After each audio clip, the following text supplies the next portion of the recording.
backpacks, got jets. Well, I'm Bora, the vet.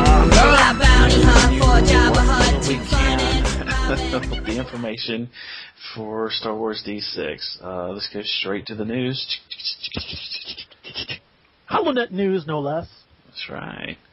Adventure Seats, Random Adventures, Character Tuesday, Rumor Wednesday. Come on, Don. We got all kinds of good stuff this week. Continuing to use the expanded random mission generator tables that the community came up with. Adventure Seed Monday, 17, requires the characters to protect some type of negotiation where tundra is the primary terrain.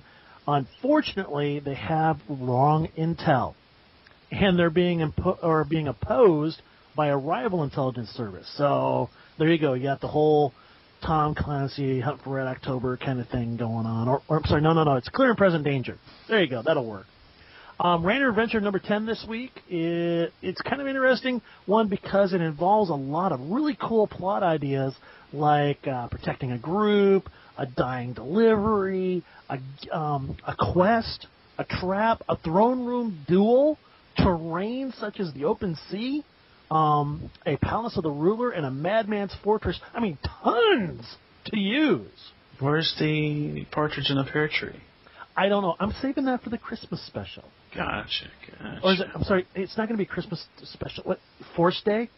I don't know. Force Day. Yeah, it could be Force Day. We got to come up with a good one. Yeah, we'll come up with one. Or you know what? Maybe someone in the community will send us a message. It could happen. That's true. Character Tuesday, 17. Ness Nodan is an independent museum curator. Basically, he's a galactic picker. I'm not going to go into a whole lot of the character explanation. Get up on the community, take a look at it. I think it's one of the better ones I've done. Even Daniel liked it. And you know what? He's like Mikey. He hates everything. Rumor Wednesday, number 17. A hidden colony of clone troopers lives near the Outer Rim territories. For you clone people, I've got a little something for you. Let's see. We've got Planet Thursday, number 17. That's Cantra. It's a terrestrial planet of about 700 million people, ruled by a dictatorship, and whose primary export is different types of fungi harvested from the massive number of caves that honeycomb the surface of the planet. And that's what I've got. So to you, Daniel, what do you got for us? My character of the week this week was Plo Koon. I thought he was personally an interesting character.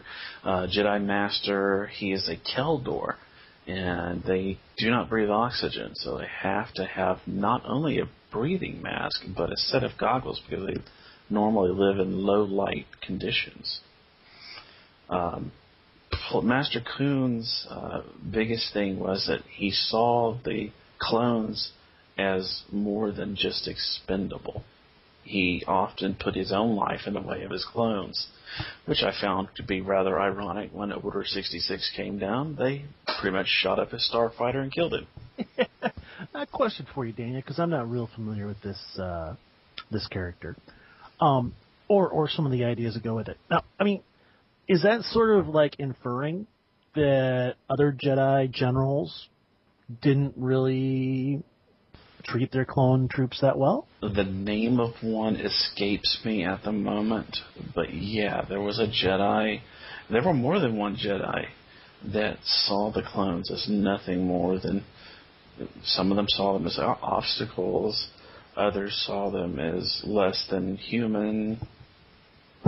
I hadn't known that, but I mean, I was just kind of like, well, that kind of sounds interesting. And not only that, it kind of goes with the whole idea of the Jedi Order dogma against cloning in the first place, where they're, if I remember correctly, they're like, no, we don't clone, Force users because, well, they can turn into wackadoodles or something along that line. Wasn't that the whole idea behind Joris Saboeth or whatever his name was, that, he was a loony because he wasn't really a very good clone or something? Makes you wonder if the original Joris Saboth was insane to begin with. Wait a minute. We have Jedi Masters running around the universe, in the Norn universe, that are like wackadoodles? That's uncool. You know what? I tell you what, I'm throwing my hat in with Palpatine. At least I knew he was bad. So another question I have about this guy. This guy looks like a bug to me. I mean, he looks like a beetle. Do you know if they're maybe a bug related? Well, I'm kind of looking at this picture, Daniel, and he looks kind of buggy to me. He looks like a buggy, alien. That is an interesting thing. Would the Kildor be evolved bugs? Exactly. You know what? They're the next generation of box elder beetles. It could be. Okay. Well, there we go. So that was yours, and I have to tell you, Daniel, I think it was an excellent choice for a character this week.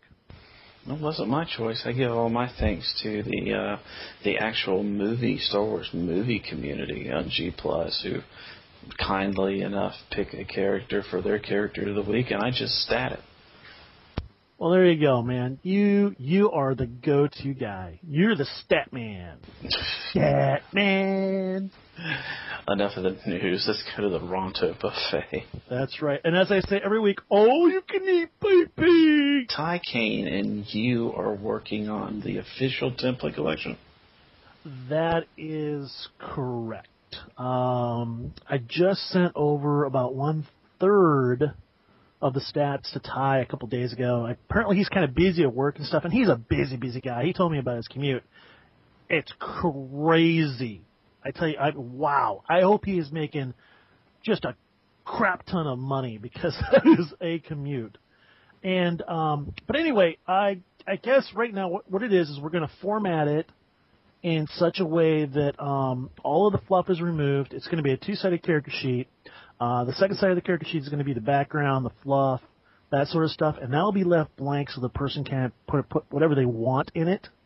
And the front is just going to have the stats and stuff of that nature. And that's pretty much where we're at on that so far. I'm guessing maybe 2 weeks down the road, so maybe Christmas-ish. That would actually be awesome. The perfect Christmas gift for that Star Wars gamer.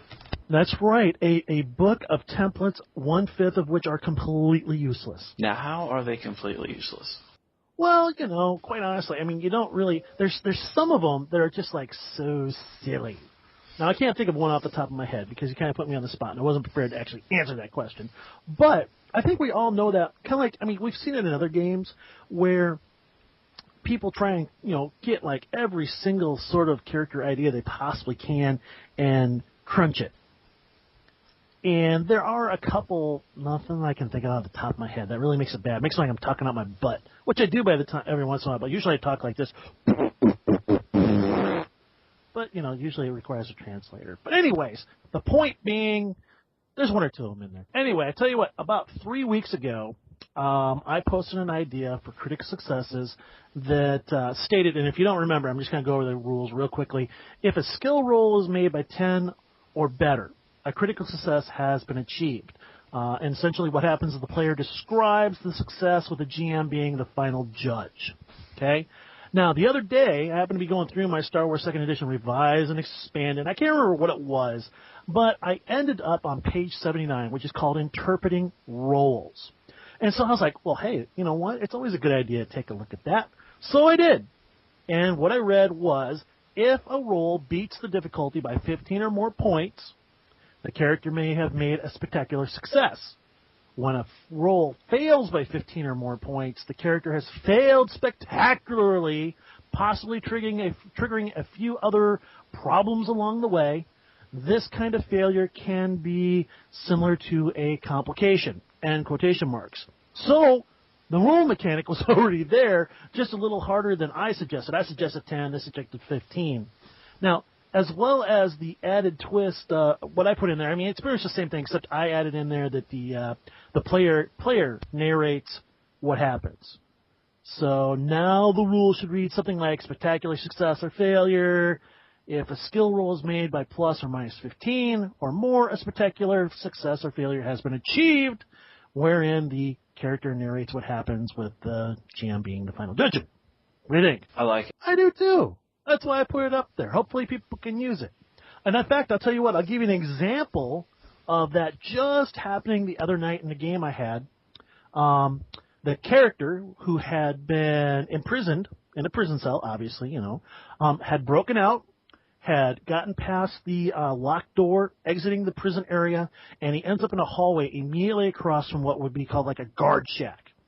And what happens is he looks at the guy in the guard shack, and the guy in the guard shack looks at him, and all of a sudden there's like this kind of moment.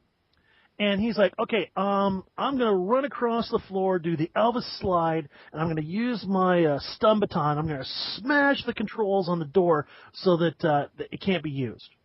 I'm like, all right, I don't care. Roll. He rolls absolutely miraculously. I mean, I think on the wild die alone, he rolled like a 21. So I'm like, okay, you got a spectacular success. Narrate it. And he goes off and goes, well, sparks fly out in a shower from the control panel, and a couple seconds later, showers of sparks go off inside the guard thing, and the lights go out, and the door, is pretty much locked. So I'm like, okay, so basically what's happened is the guard is locked inside the guard area, and all of his equipment has shorted out. I thought it was a cool idea. Yes. It adds an extra bit of flavor if you really want to use it. I'd like to see it used more often, lurking in a couple more of your games before trying it myself. Yeah, you're such a lurker, man. You always hang out in my games. Then you do heavy breathing, and it makes everybody uncomfortable. Can't help it if I have a breathing issue. That's your story, and you stick to it. I understand. Well, I tell you, the thing that I like about this specific mechanic is, there's actually several reasons I like it. Number one, it allows the characters to be involved in the narrative. They get to add something to the story, and a lot of times the characters will come up with an idea that I would not have thought of, and sometimes even cooler. I'll admit, sometimes they get cooler ideas, but you know what? They don't have to come up with 30 or 40 cool ideas for an adventure. They just have to come up with one or two. So, let's keep it in perspective. I'm still the master of my domain. So anyway, I like the idea that the characters or players actually are allowed to kind of add the narrative to the story and move it ahead. Not only that, I kind of like it in that it allows you to start preparing for something else to happen in your sequence of events or your chain in your adventure. So I'm a big believer that if you can make the characters do work for you for your adventure, do it. So that's my feeling on that. Adventure Creation Worksheet 1.0 was a helpful item that Don created last week. It's a sheet that breaks down an adventure into sections. Each section includes a type, a location, a physical description, setup, characters, background, a number of different scenes to flesh out. In between these sections are a cutscene write-up. And all this put together should give your GM a framework to plan the adventure around. Yep, I'm trying to remember. I think that was actually a modified idea originally presented by Josh Mannon as a, in quotation marks, hack from, I believe, Dungeon World. What was it called?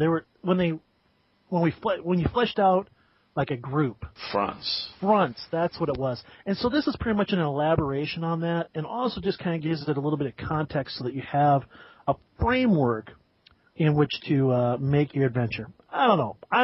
The jury's still on it. I probably do a couple of things on it and see what happens. I don't know. Let us know what you think. Now, I tell you, Daniel, another thing I had come up this week is I had an idea about how long does it take for a ship to enter into hyperspace. Now, there are some pieces of information out there that suggest you need to be 50 spatial units from wherever you're taking off, blah, blah, blah, blah, blah. And also keeping in mind that it's really only important how long it takes to jump into hyperspace as it pertains to your story. Okay, so keep that in mind. You don't have to do this every single time you leave a planet.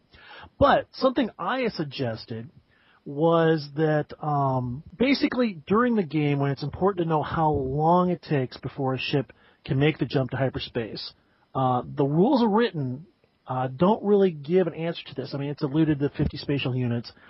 It does tell you an astrogation calculation requires 12 rounds, and then it can be shorted to 1 round by doubling the difficulty. So this really isn't enough crunch. No, it's not. What you need to do, or what the GM needs to do, is at the beginning of the round, roll a secret roll using the pilot's starship piloting skill versus a target number of 30. The difference being the number of rounds before they can make the jump to hyperspace.